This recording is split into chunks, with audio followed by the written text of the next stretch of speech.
Ja som pivonka, čo krásou rozkvitá. Aj keď spím vonka, rozvoniam i tak. Mám toľko nápadov, koľko lupienkov. Chcem, aby každý z nich bol už mojou spomienkou. Materina dúška a pivonka.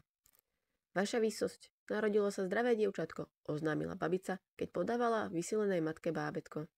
Matka si ho privinula, no jej spokojný výraz po chvíli vystriedal zármutok.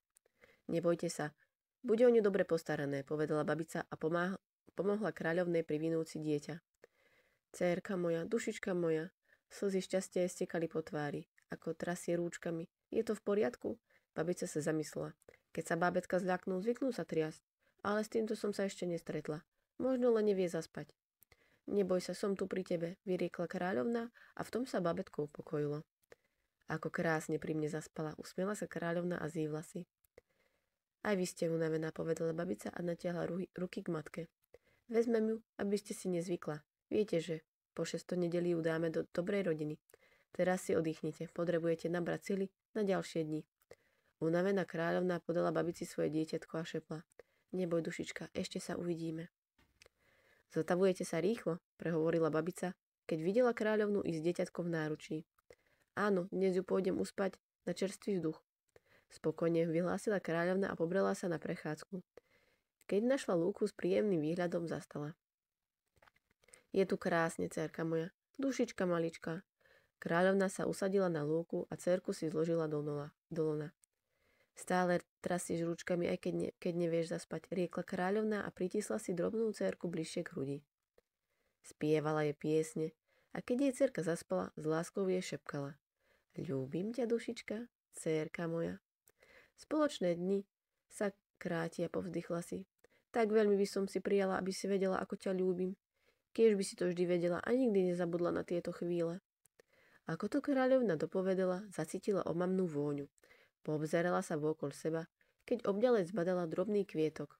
To je ono. Vonia tak nezabudnutelne.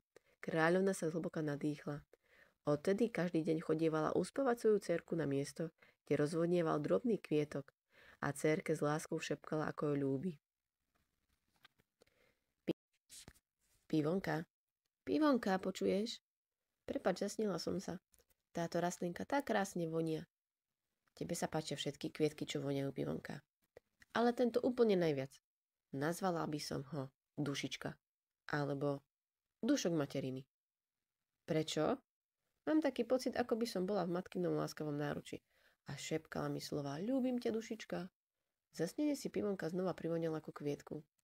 Taký dúšok materinskej lásky, poznamenala ešte. A v dlaniach si šúchala kúsok rastlinky, ktorú práve otrhla. Veci v sirotinci zrejme od tvojho narodenia, ako viem, tvoji rodičia asi umreli hneď po tvojom narodení. Alebo ťa ani nechceli, usúdili.